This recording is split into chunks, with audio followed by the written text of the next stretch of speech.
has done amazing work in digital marketing. He's also the co-founder of Meetup and Crazy Egg. And if you were at the previous meetups here, every single speaker recommended Meetup. So you can imagine how excited I am today to have Neil come here and talk to us about For you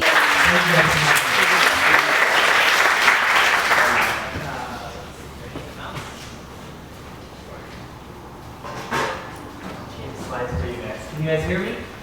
Yeah. Well, thank you guys all for being here today. As I said earlier, my name is Neil. And I do apologize for the tiredness. I think I have to speak at like 6 or 7 months. No, 6 more after this month. So I get back to Seattle where I live tomorrow, and then I leave again to Singapore. Then I get back on Singapore on Sunday. Then I go Monday to Atlanta. But literally, I'm traveling for the whole month back. All right, is this better? Yes. All right. So just remind me if I don't do that as well. But just a bit of background on me. I'm a serial entrepreneur. I've had a ton of failures, more than most people can imagine. I lost $1 million of borrowed money by the time I was 20 months. So you hear about all these venture capitalists and stuff like that. Try taking $1 million from friends and family. You actually got to pay it back. And the shitty part about paying it back is when you pay it back from a new venture. Right, we live in the U.S. Government taxes, which is fine. You can pay for roads, schools, so forth, so on. You got to probably make $2 million to pay back $1 million. So I was able to pay it back in a year. And luckily, the reason I was able to pay it back so fast is because I learned from other people. When I was a kid, I actually thought education was crap. I hated it, right? I was an arrogant kid. I did all right my first few years in high school. I started making money by the time I was 16. By the time I was 18, I didn't want to go to college, so I'll tell my parents I made more than them. But then, I'm an Indian kid, my mom's like, I want you to get married to an Indian chick one day, so if you don't have a college degree, you're never going to get married. Now they don't care about it. Nonetheless, I'm forcing me to go to college. But if I knew what I needed now, I would have actually paid attention in college. So, big mistake on mine, but hopefully you guys all learn from it, and just keep learning. No matter how young or old you are, you can always learn something new. Whether it's from a toddler or whether it's from a grandparent, knowledge is always out there and you can always use it, right? And the reason that's important is because I made so many mistakes as an entrepreneur due to the fact that I didn't learn from other people's mistakes. So if you hear someone like Elon Musk, an awesome entrepreneur, talk about how he made $1 million, and he usually never does that, right? That's not going to teach you anything. Go get that book that talks about the IBM CEO saying, hey, someone lost me $1 million. Did you fire him? No. Why would I fire him? I just paid $1 million for his education, right? Because it's like, learn from other people's mistakes so that way you don't do those same things and your chances of an entrepreneur will increase over time. So let's get started. I'm going to end up breaking down how we end up taking our concept blog from 0 to 400,000 visitors a month. I think right now it's almost at 500,000. Doesn't seem like a lot of visitors, but when you're talking about a B2B enterprise software as a service type of blog, it's a lot of traffic. And I had no choice to do that because they didn't have a ton of venture capital, they didn't know how to raise money, all that kind of stuff, right? So you have to pretty much figure out how to get the longest possible and most efficient way remote. So let's get started. My Twitter handle, follow me, use whatever hashtag I think there's problems, and for Ignite? Is it just Ignite? That works. Alright, let's get started. So 10 years of doing business. I started out doing an internet marketing firm, which we did all the marketing for the Fortune, a lot of the Fortune 500, to all the way to startups and stuff like that. Then created my first software company called Crazy Egg because I realized it wasn't scalable, or consulting wasn't, and now it's just metrics. And I'm going to break down how we grew all of them through content marketing and what you can learn from them. But before we get started, here's an awesome quote by Rand Fishkin. There is no black magic to successfully attracting customers via the web. Right? Who here is starting a business? Alright, so all you plan on it. If I had a nickel for every time one of you guys or someone emailed me saying, hey, what's the biggest marketing trick I can do to get thousands of customers and make millions of dollars? I would be rich. I'd probably be a billionaire by now. But sadly, nickels don't come that easy. Well, the reality is, there really is no black magic. Marketing is all about testing out tons of different channels. Think of it as spaghetti. You throw shit on the wall, Shit that sticks is good, shit that falls, you throw it away and you keep moving on, right? And you can either try throwing it again and hope it sticks, and if it does, great for you, or you can retweak the strategy and then keep on trying. So let's go. So I'm going to break down a few different elements. There's 4 main aspects of this presentation that'll help you determine how you can do your content marketing. Number 1, who are your customers, right? Number 2, where do they hang out? Number 3, how should you engage with them? And number 4, how can you make them convert? So I'm going to actually give you an example of all these using KISS metrics. Our customers are online marketers. You know, me, Sean Ellis here, I think a lot of you guys know him. He introduced product market fit. He has a really popular blog post about that. Jeremy Shoemaker, right? So where do we find our clients? Well, we know a lot of them are on Twitter. Marketers are sophisticated. They'll type in different things, tweet about different stuff. So we're on there, right? So what do? We tweet all the time. And we're tweeting great advice. By tweeting free information, content out there that we find on other people's sites, replying to people when they have questions, even if it's our competitor's business or whatever, without pitching ourselves, we found that we can get a ton of traffic from Twitter. We have 16,000 plus tweets, 109,000 followers, and we spent $0 on Twitter. It was just our time. All from really great information. And that actually drives probably over 30,000 visitors back to our site every single month. It's not bad for a channel we don't have to spend any money on. My business partner, all he does is, during the weekends, he'll schedule stuff out for the whole week. He spends 1 hour to 2 hours a week. Gets quite a bit of traffic for the amount of time you can spend on there. And Chris Brogan actually has a great quote. So when you talk about social media, Twitter, things like that, Chris Brogan, he also wrote a lot of the books on social media. He says, no matter what, the very first piece of social media real estate I'll start with is a blog. And he's actually right. Although Twitter's worked out really well for us, our #1 channel that's killed it is a blog. Right? You can always sum it up using WordPress. Don't use Blogger. I know Tumblr sold for $1 billion. Don't use Tumblr. And the reason being you want to use WordPress is it's open source. There's so many people that build on it that for you as an entrepreneur, it would cost pennies on the dollar to use WordPress, right? If you're like, yeah, I want to optimize my blog for search engines, well, there's a plugin for that, right? Just like how there's an app for everything, there's a plugin on WordPress for everything. And you know what the best part about it? It's free. So make sure you're using WordPress. You also want to collect emails. If you don't collect emails, you're going to have a much harder time converting your blog readers into customers. You can use Aweber, MailChimp, SendGrid, whatever you want. Pick one. There's a lot out there. SendGrid, I think, actually even has a free plan. And when you create your blog, not only do you need the email captioning, the next step is you want to create awesome content. And I'll give you some examples of awesome content a bit later. But the main thing that you got to learn when you're creating awesome content is that good content really teaches people something. Now think about it. You go to TechCrunch because you're reading news about tech stuff. How many popular blogs are there like TechCrunch? Not a ton. TechCrunch, Mashable, Huffington Post. They're the rarities. There's not too many news sites that actually kill it. There's a lot more other blogs that are informational, like mine, Kissmetrics blog, or Andrew Chan, or Eric Rees, or whoever it may be. There's a lot more of us that teach, that have really popular content. So educate. Plus, education is evergreen. Reading about how Zoro raised $50 million is only valuable for a week. After a week, that post is useless. But something that teaches you something, such as how to make your web design responsive, is going to be valuable for years to come, which means you can constantly get traffic from that same piece of content more and more over time. Right? You're pretty much being consistently awesome, like a little kid. They're going to do whatever it takes to have fun and be the best out there. They don't care what the consequences are, they'll just do it. You need to do the same with your content.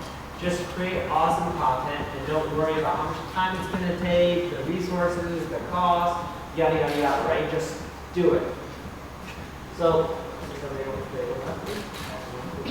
okay, so I did it. Kissmetrics. Now before I get into our blog, it costs us $7.35 per sign up, right? We've done this all through 51 infographics, 505 blog posts, and over 20,000 comments on there. So So all of these things are driving us traffic, which has led us, and our only cost is pretty much paying an employee, right? To manage the blog, we actually have a lot of writers now. I had to redo our cost per customer, but I bet you our overall like cost per lead or whatever it may be, probably under $5 now, because now we actually don't have to pay for content being created. We actually get a lot of startup founders to give us the content for free because they won't custom our blog. So infographics, you can actually go to 99 Designs and start getting them for $250. Are you guys all familiar with the infographic, what it is? Raise your hand if you are. All right, good enough, a lot of you. So from 99 Designs, you can actually go on there saying, hey, for $250, I'm looking for an infographic. You'll probably get 4 or 5 submissions. You can pick the best one and then go from there. If you can design yourself, even better. If you can't, you know, 99 Designs, or you can use Dribble, dribble.com. You can find designers from there, domestically or internationally, for pennies on the dollar. Probably not as cheap as 99 Designs, but nonetheless, it will still be effective, right? And here's some examples of our infographics. Here's one on colors and the meaning of colors. How colors affect purchases. There you go. And this one has 5,000 tweets, 6,000 likes, and 1 radio show interviewed by Forbes. That's a lot of traction. Got picked up by Huffington Post, Business Insider, a lot of these sites. Still, this post right here drives over 10,000 visitors a month. Here's another example. Bounce rate demystify, right? This example here not only drives traffic, but because we're an analytics company trying to get analytics customers, we actually get relevant leads from this. People are like, what's a bounce rate? Well, this infographic explains what a bounce rate is, right? Same thing, if you look on the right, you'll see how many social shares it does. Another example, what makes a person leave the site? So, a lot of visitors, a lot of social shares, also relevant leads. By being awesome and creating great content, you're going to get people to tweet about you, talk about you, say how awesome your company is, and that drives a lot of goodwill, and that'll actually drive revenue. Here's a great quote by Mark Suster.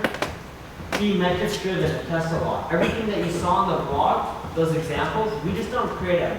We're not just pulling stuff out of our butt and saying, hey, it would be awesome to create this. We're actually going out there, surveying our customers, understanding what they're trying to learn, the problems they have, and then we're creating that kind of information. So then that way we can provide it to them. And they're like, wow, what's this information? They continue to read the information, like, wait, this company is probably coming into information. Who are they? Oh, it's metrics.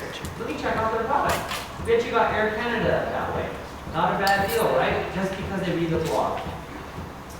And once you get these visitors, you need to start working on converting them. One of the best ways is to start doing email capture forms, right? Design for conversions, free updates, offer ebooks, whatever you want to offer. We found that ebooks and 30-day courses, like improve your traffic over the next 30 days for free. Like we're going to send you a course that teaches you all this information. That has a high conversion rate, in which companies will put in their email address and they'll be hooked. Email converts better typically than someone going to a web page first. So if you get them to go to the email, they read your email, they feel like they get to know you, you're building rapport with them, they're more likely to buy because they trust you. Here's some more examples, right? These are sidebar opt-ins. Some I use, another one, I will teach you to be rich, Rudy Sethi. Dream Zelda, I actually think he went to Stanford. He learned a lot of this call to action stuff and the psychology from a professor, I believe his name is PJ Fox, I think something like that. So learned a ton, right? It's been very useful for him. Here's another one, pop-ups. People think pop-ups are irritating. Hey, I'm in San Francisco. No one here is going to want to see a pop-up. I don't even get 1% complaint rate from anyone in San Francisco or anyone in the tech space about pop-ups. Best of all, it hasn't affected the bounce rate. It doesn't affect people reading. Because if you offer something that's great in your pop-up, people won't care. The moment you try to offer crap, that's when they're going to get mad at you. Here's more examples of a pop-up. This is my site, right? Offering free guides. Here's some other things that you can do. I can speak loud. Is it working? All right, cool. So another thing that you can actually do is you can put call to actions on your blog to convert people from going to your blog to an opt-in page. So here's an example. Right here, I use one from Ben Ha. So Ben Ha has this cat site called I Can Ask Cheeseburger. And he has a customer say, we'll help this girl from nothing to pretty much 500 million page views a month. So people click on it, and other things in the sidebar, right? Like case studies, earn more, stuff like that. Or exit pop-ups, and you then take them to hello bars, and then you take them to a sales page that looks something like this. And the beautiful part about this sales page, it's never ending. You know those spammy letters that continue to end in the ugly? The psychology behind those are very powerful. A lot of those guys who create them do it back in the web 1.0 days, you know, the old school, like 10 years ago or 15 years ago. But you can actually make them sexy now, educational, and provide value. So I have a landing page that talks about, you know, how I can make you more money in 3 months. And I will quote, you know, at the top, my content saying, be using deals stuff, blah, blah, blah, right? And this page never ends. It continues. More testimonials, more content. Keeps going with customer logos and testimonials, right? It's just never ending. And all of that helps with conversions, right? You get tons of leads. Can you guess how many leads this page drives? Over 1,000 businesses hit me up from my personal site every month saying, I want to hire you as a consultant. Funny enough, I don't do any consulting. I just sell the leads, right? I pay for some of the cost of trading all the content on my blog.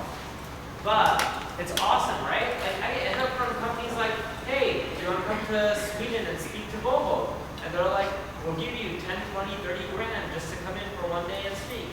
I don't have time to speak, but if I did, you know, I'm already speaking 6 times this month.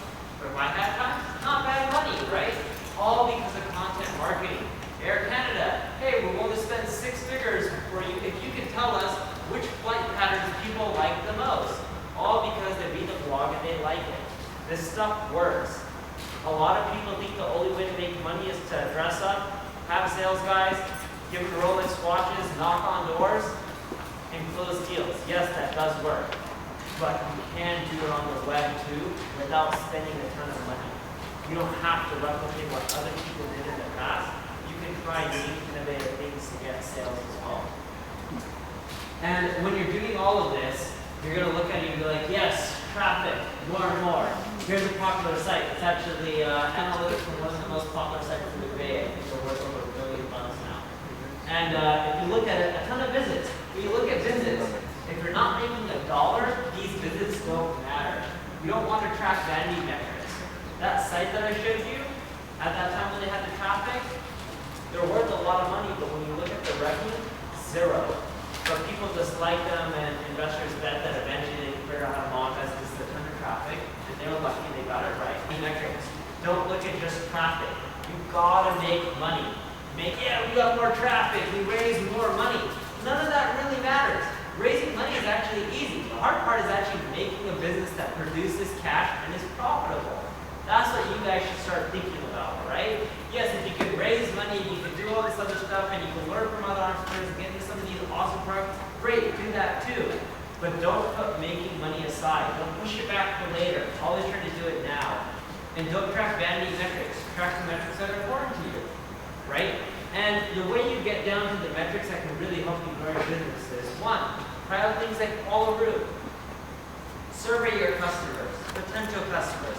Figure out what they want, what they don't want, what they're willing to pay for. Why are they canceling your product? You know, what's making you go over to your competition. Finding all this stuff out helps you get objections. Then you can answer these objections in your copy to maximize conversions.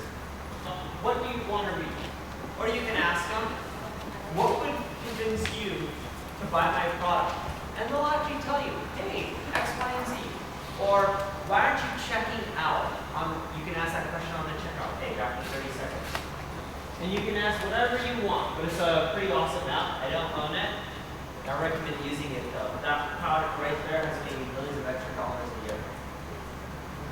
So again, more and more, right? I'm a marketer, so you can target your readers. You can figure out who they are. And we actually do this. It's funny enough, when we were actually starting out our product, Metrics, we thought all the product marketers out there, or product managers more so, are going to be buying our product. Well, what we ended up learning, it was marketers who were reading our stuff. It was marketers who controlled the budget within the organization. So we were just like, wait, why are we pitching to product managers? Yes, they're awesome people, but if all of our readers are marketers, and they're the ones who control the budgets, and they also use our product, why don't we pitch to them, right? So this was all useful insights we got from fun stuff with it. After they ask the question, you can actually show them something else, like click here to sign up or whatever you may want, right? Now, here's some other examples that we did at Metrics. Once you start getting traffic, and you can use whatever app, you can use Google Analytics, you can do this too. We started tracking our email sign-up rate, right? If you visit a site, conversions, you need to track all these important metrics. Because if you can take that, if you realize these emails